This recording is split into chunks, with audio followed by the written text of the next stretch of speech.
Hello everyone, it's Shane Kanto, your Wasteland reviewer, and I'm here to review Vice. Now, I'm not going to get into the politics of this. I'm not going to talk about my politics. I'm not going to talk about how I feel about how some of this stuff is portrayed. I'm just going to talk about this from a film perspective and the characters in this film. Not necessarily the real people, because this is a movie, and these aren't real people. It's still a movie based off of real people.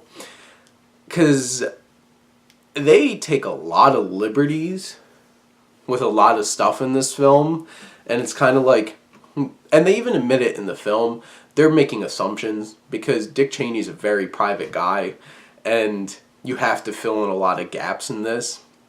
Now, I was super excited about this after what Adam McKay has done with The Big Short and his foray into like Oscar-level films, because I love his work with Will Ferrell. He's a great director. He's a great creative talent. And I was super excited to see what Adam McKay did with this film, especially after the trailer dropped, which that trailer sold me so hard on this film. And I really wanted to see these transformations into these characters, especially Christian Bale as Dick Cheney, which is an incredibly outside-of-the-box kind of thing. Now, this film is extremely hit or miss with me, because I feel like I admire what doesn't work, but I'm like, didn't really work. And there's some certain things that do really work for me. And I feel like a lot of this really comes down to Adam McKay and getting a little too high off of his own shit after The Big Short. He got nominated for Best Director and Best Adapted Screenplay, and like he was really riding high on that. And he came into this film, this is a very ambitious film, taking on a living political figure like this, and with other living political figures in this film. And there's certain things that I absolutely loved from the very ending of this film is like, holy crap, the balls on Adam McKay and what they do with the very ending of this film, which I'm not going to give it away. But I feel like the directing, overall there's a lot of great energy to this film, which then there shouldn't really be pacing issues. But there are some pacing issues, because after a while I'm kind of just like, when's this going to wrap up? Because this feels a bit bloated, this film. And it's just like, when are we going to get to the point? What is the point? What are we trying to get to, honestly? And it really feels like when it finally gets to its climax, and where this film was truly trying to take us, because this film really tries to show a descent of a man completely consumed by power, where he just completely lets everything else go. And that's basically where we're getting at towards the end of this film. And how this all comes together is intriguing, and I thought it was very interesting when we got there, but I was a little burnt out by the time we got there, so I felt like I didn't really appreciate it as much, because where a lot of people criticized The Wolf of Wall Street as well, where it was unrelenting and just so much, this film has that kind of feel to it. And tonally, this has such a particular tone to it. And this consistently from start to finish, it's like there's moments where it just shamelessly goes for like dark humor, and especially utilizing his heart attacks in a way where it's like played for laughs. Kind of, and it's just like, I think you're gonna need to take me to the hospital.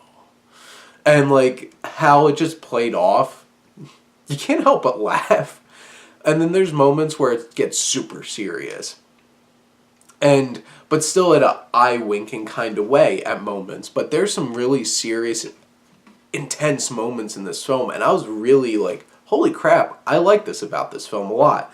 But there's moments where this film goes a little too far. There's certain parts that really work. There's one particular scene where and it's just like, we never really know what happened in this conversation this night between the Cheneys, but can't imagine it being like a Shakespearean tragedy, and then it has him speaking in Old English and like an intense like storm in the background. I'm like, okay, this is kind of like sniffing on its own shit a little bit too much. And it's just like, it's too much. It was way too much, little into itself a little too much. And I'm like, took me out of the movie. And there's a lot of parts like that in this film that didn't really work. And there's moments of, because this is non-linear and it keeps cutting back and forth between stuff, and there's certain parts where I couldn't find the reason to jump back to like the future or jump back to the past. Samurai Jack. And I'm just like, I don't get the flow of it sometimes, and it took me out of the movie. That messed with me a bit. Because this film is all over the place, and it's like throwing so many things at you from so many different perspectives, and they try to thread it together with a narrator. And one of the most interesting things about this film is, who is this guy? And that was a great mystery of this film that actually kept me engaged throughout the whole entire film. But getting there was like, ugh, at certain parts. But like, was the narration necessary? I'm like, it really wasn't. It's a lot of just like, let me tell you this. And not all the narration was quirky and cleverly put together like The Big Short. Those moments where it's like, you know, this is really complicated, so I'm going to have Margot Robbie in a hot tub tell you all about this. There's moments like that in this film, and I like them. But a lot of the narration just feels like, why are you telling me this? Just let me enjoy the film. Let me go with it. But this is a really well shot film. It's a beautiful film. And there's a lot of technical craft that went into this with the editing and putting everything together. There's some really on the nose, hit you with a hammer kind of like visual storytelling with like talking about trying to go in for the kill and cutting back to a freaking lion hunting down a zebra. And I'm like, okay, I get it, kind of thing. But Greg Fraser, who does the cinematography, that's sharp, it's great, and there's a lot of energy to the technical aspects of this film and how it is shot. And in terms of the music, Nicholas Brittle does a good job with the score, but I was really, and this is a personal choice, I was really disappointed by the fact that like it didn't use the same kind of energy kind of music as the trailer did. Like, I was expecting stuff like that, and it kind of was missing that a bit. But there are some very like 80s kind of moments with the music that I appreciated, but like I really felt like I would have appreciated more of that. And now to get to the performances, because all the performances are on point. Steve Carell is really feeling Steve Carell in this. And I don't really know how Donald Rumsfeld is actually in person, but like, seems like kind of an asshole, joking all the time about everything. And Amy Adams does a great job, a powerful performance as Lynn Cheney. And Sam Rockwell feels like kind of a caricature of George Bush, which I'm not quite sure why he's not getting nominated for Golden Globes and stuff like that. It's probably like a political thing, to be perfectly honest. But like, I don't think he's really worthy of Best Supporting Actor for this. He's barely in the movie, and you barely get anything out of him. And it's just like, okay. But Christian Bale, amazing. It's not Christian Bale. It's Dick Cheney on screen, and there's not much I can say about it because it's just like, it's amazing. It's so engrossing, and it's one of the best performances. He shows humanity, and you really get to see his descent and his physicality with everything, and he sells this film. He carries this film on his back. There's a lot of subtlety in his character. He's subdued, but there's an intensity, and there's just the physicality, every little tidbit of little facial expressions and everything, little tics, works so well. There's so much detail. Christian Bale, it's one of the best male performances of this year.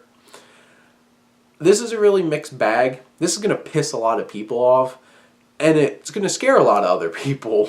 And I don't know how to really feel about this film or how to recommend this film. From a film perspective, though, don't go in this thing thinking like this is going to be the greatest film of the year. But from a film perspective, I feel like you as a cinephile will appreciate what this film's trying to do.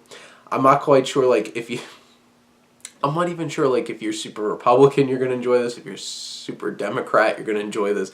Liberals, conservatives, I don't know how to recommend this film from that perspective, but this film's going to piss a lot of people off. And it's a bit of a mixed bag, and that's the best that I could say about it. Overall, I'm glad I saw it. I think I might watch it again. I don't know. That's going to be a debate in my own head trying to figure that out.